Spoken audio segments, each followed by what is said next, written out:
Thanks SelfHaircut University for sponsoring this video. The three-way mirror, right? It's just not worth it. Use your vids like a Bible.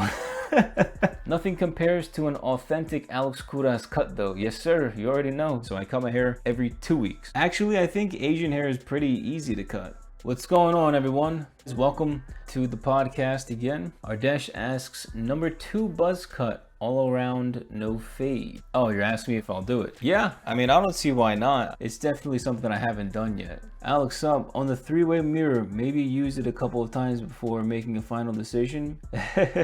I can see where you're coming from. If you guys don't know, I posted a video this past weekend about the three-way mirror. I used it for the first time in my life, and there were many reasons why I didn't like the three-way mirror. First and foremost, I think it's a waste of money. This one, the one that I bought, was like $40. You can honestly spend up to like $100, even more, depending on what company you buy it from. To me, it's all just a bunch of mumbo jumbo, and I don't think it's fair, knowing that there's a lot cheaper alternatives that are honestly better, given a lot of people's circumstances. I prefer the $7 mirror that you can get from Walmart and Target. It's only 2 mirrors, right? You're using the main mirror that already comes with your bathroom, and then you're using a $7 mirror. It's 2 mirrors, and you just rotate it at 45 degrees. It's so easy. $7 versus these three-way mirrors that, you know, they're only like 2 feet by a foot, and there's 3 of them. You're only limited to how much you can see. And when you're cutting your hair, you want to have a really good field of vision. Second thing, and this is the one that really irked me, but when you hook it up against your door, once you start cutting your hair, the problem lies in the fact that the hair, when you're cutting, all of it falls straight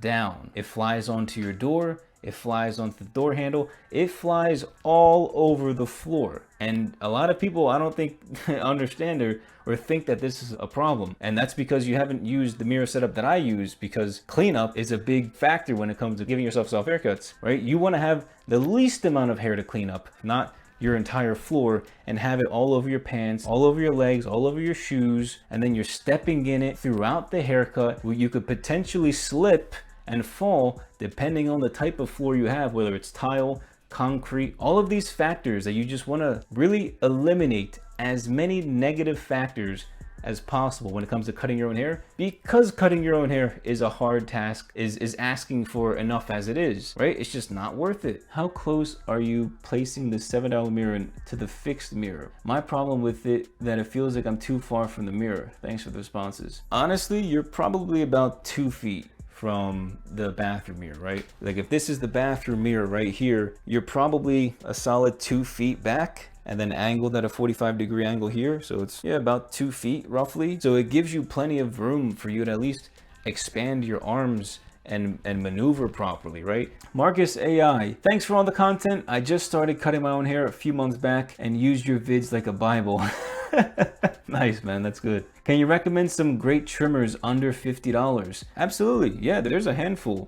If you go to my website, selfhaircutuniversity.com/equipment-tools, check out this website here. These are all of the tools that I recommend. If you need a pair of trimmers under 50, definitely check out what I have on the website here. That's funny. Use your vids like a Bible. That's too good. I bought the scissors from your website and trimmed my hair. Thanks, Alex Kouras. You got it, man. Appreciate it, Alex. Nothing compares to an authentic Alex Kouras cut though. Yes sir, you already know. You already know. Hey man, you gotta have that hair cutting intuition. You just gotta know what looks good. You just gotta know. How often do you actually cut your hair? Good question. Yeah, I actually, every time I post a video on YouTube is when I cut my hair, right? So I cut my hair every 2 weeks. I thought about doing it for every week, but then I was just like, I'm too busy. I don't wanna spend, you know, the time doing it and the energy, because tell you what, at least for me, because I have to film, I have these huge lights, this light behind me, I've got like 5 different lights, all LED, and I've got light eyes, right? Blue, green, whatever color you want to see, and I get headaches. I've done videos in the past where I literally had to put sunglasses on to finish the video because I was getting a massive headache because of all the lights. So the lights really drain my energy, and if I cut my hair every week instead of every 2 weeks, I'm gonna be less productive and get less things accomplished, and I've got a very busy schedule, so I can't let that happen. I care more about accomplishing all of my goals and to-dos every single day and every week than looking as fresh as I could, if that makes sense. So I cut my hair every 2 weeks just to keep it simple. But that was a good question. Hi Alex, I have crazy thick hair. What clippers do you recommend for really thick hair? Yeah, I mean, Simon, at the end of the day, you want clippers that are fast and you want clippers that are powerful. When you've got thick hair, like, you know, like myself, you need clippers that are strong. You need them to be fast, to be powerful. I've used clippers that are $30, $40, and they're not fast. The blades are weak. They're not sharp. The clipper runs out of battery in like 30 minutes. Sometimes you have to spend the extra money to get something that's quality. So you might be looking to have to spend $50, $60, $70 on a clipper. Look at the specs and compare and contrast something that's $30 versus something that's $60, right? $70. Go for the one that's faster, that has more battery life, that's, you know, more powerful. Because when you've got thick hair, the last thing you want is for a clipper to start losing its power and then the blades slow down. Because this has happened to me with a Remington that was like $25. The blade started slowing down and like my hair got caught in the clipper to the point where the clipper almost stopped moving. So I was just like, I can't do this anymore. Darren T, what hairstyle on yourself do you like best? And what is the hardest cut for you? That's a great question because I like two particular haircuts. I like the haircut that I gave myself a few months ago. Hair longer on top, like at least another inch, maybe 2 inches longer than what it is right now. And then like, I would say not a hard part, but creating the hard part with your comb. Run it slightly more towards the center, comb this side down, and then push both back, right? It's kind of like a classy pompadour type of thing, but everything's like slicked back and like it's long enough. It looks really nice with a nice, probably mid fade on the side. But I would say buzz cut that I gave myself in Greece, I did it with a handheld mirror. Look at that. This one, when I was in Greece, I used the 1.5 guard. It was a buzz cut. So I think it was the 1.5 buzz cut, or I don't think I touched the top, but a week or two before I did the 1 guard. So it was right around a 1.5 guard lever open on the top with a nice like mid-high fade. I think it was a drop fade.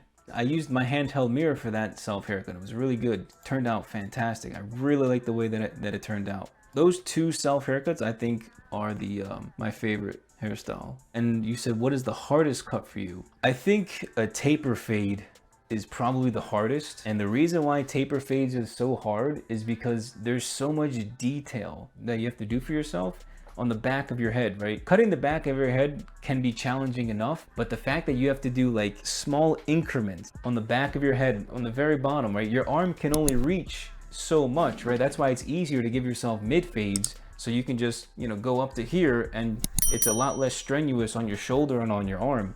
So giving yourself taper fades is a lot more challenging than any other type of fade. So that was a really good question. Before we continue with the video, I want to thank today's sponsor, SelfHaircut University. My goal with SHU is to help you fast track your hair cutting education. Whether for self haircuts or cutting other people's hair, SHU covers both options. So that means less mistakes, faster results, and thousands saved every single year for the rest of your life. Now, within 72 hours of joining, I'll personally be hosting a new member group coaching call to help you get started on the right track, as well as answer any upfront questions that you might have. With over 14 years of self-haircut experience, 120 plus lectures, weekly group coaching calls, live streamed self-haircut tutorials, 24 to 48 hour feedback, and even one-on-one coaching calls with me directly, there's no better person with more passion than myself to teach you how to cut your own hair. Click on the first link in the description to start today. Thank you, SelfHaircut University, for sponsoring this video. Also, before I even continue, make sure you guys like the video, share it with a friend, and if you haven't already, definitely check out SelfHaircut University, guys. I know I don't plug it enough. I think by the end of this year, if the United States does go into a recession and people start losing their jobs, like, you know, the media is telling us, then people are going to be forced into saving money. And what happened the last time everyone was forced into saving money because of COVID? Well, people said, you know what, forget barbershops, let's just learn how to cut hair. Obviously, there were other factors like, you know, not being able to leave your house, but those were the first things that people cut off were haircuts. So I think it's not in high demand now, but I think at some point it will be, and it might not be the best reason why, but like I said many times before, I'm here to provide value. And that's really what I provide within SelfHaircut University. It's nothing crazy. There's multiple options that are extremely affordable. I tried to make it very affordable for most people because I know you're here to save money. And I just think it's overall the best way to learn how to cut your own hair quickly with a very reliable source. Live self-haircut tutorials, right, on YouTube, live streamed tutorials. You get weekly coaching calls with me directly for like 45 minutes. It's just fantastic, and it's very affordable too. So highly recommend you guys checking it out if you haven't already. Do you think Asian hair is the hardest hair to cut? Actually, I think Asian hair is pretty easy to cut. Asian hair is pretty odd because it's not odd. It's just sometimes you get Asians that have thick hair, sometimes you get Asians that have thin hair, but a lot of times it's usually straight. And straight hair, I've said this before, especially like thinner hair is really easy to cut, right? Thin and straight hair, really easy. Thick and straight, not as easy, but it's still easy, right? So I think Asian hair, for the most part, is just easy in general because it's straight. The second you start getting curls or thick or wavy, that's when it gets difficult.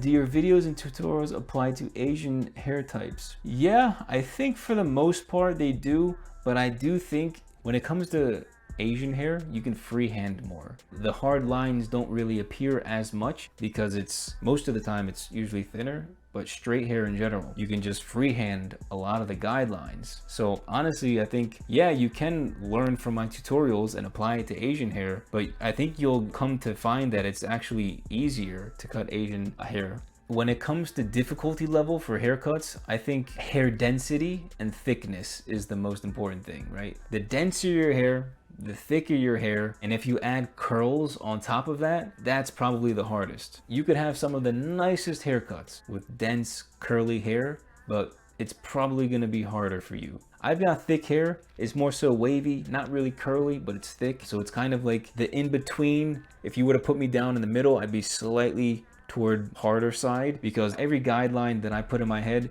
you see. There's no easy way for me to freehand my guidelines like I could with Asian hair. Just doesn't work. So I'd give my hair out of like a 10, it's probably like a 6.5 to a 7 in terms of difficulty. And then what makes it a 10, even thicker, curly, dense hair, that's like a 9, 10. Because you're gonna see every bit of the guideline. You're gonna have more wear and tear on the clippers if you don't have good clippers. Like we said earlier, speed and power, you need those type of clippers for thick hair. But that's what I would say. It's Alex15. Have you ever shaved your mustache but kept beard? If not, would you try it? Probably not. I've actually seen some people do that, and I just think it looks weird, to be honest. Like, I feel like it should be the other way around, right? If you're gonna do one or the other, right? Mustache versus beard, you should probably get rid of the beard and just keep the mustache, right? Kind of like the 70s or the 80s. I feel like it's hard for me to cut my own hair. My ADHD gets in the way. I think, and this kind of goes back to the conversation that we were having earlier about the three-way mirror. This is really good that you're asking me this question. You think that your ADHD, or you feel like your ADHD gets in the way. And this is why limiting the amount of factors that you have with self-haircutting definitely makes it easier on your brain, on your mind, for you not only to just focus better, but not use so much energy, not use as much energy as you would with three-way mirror, where you're adding all of these negative factors that make the haircut difficult. When it comes to something like this, you feel like your ADHD gets in the way, you're losing focus. It's really just understanding and figuring out what are all of the things that you need to give yourself the best self-haircut, and how do you eliminate every single negative aspect that could take a part in giving yourself a self-haircut. For example, the three-way mirror, having, you know, a shorter cleanup time, right? Having all the hair fall into one spot and not fall by your feet, where you could risk falling, where you could risk slipping and hurting yourself, where you're constantly anxious and whatnot because the hair is all by your feet and you feel it while you're moving around and looking at yourself. And then not having mobility, all of these things when you're using the three-way mirror. All of these things are just added negative factors that you don't want to have when you're cutting your own hair. And I think if you do have ADHD, limit the amount of things that take away your focus. And that's just really the best answer that I can think of right now. Have you ever thought of opening a hair studio? I wouldn't say it hasn't come across my mind, but I don't think there would be any need for me to do it. I'm not a licensed barber, so I can't be like, ho, everybody, learn from Alex Kouras, the guy on YouTube, and PS, not a barber. You know, that's like waiting for a lawsuit, right?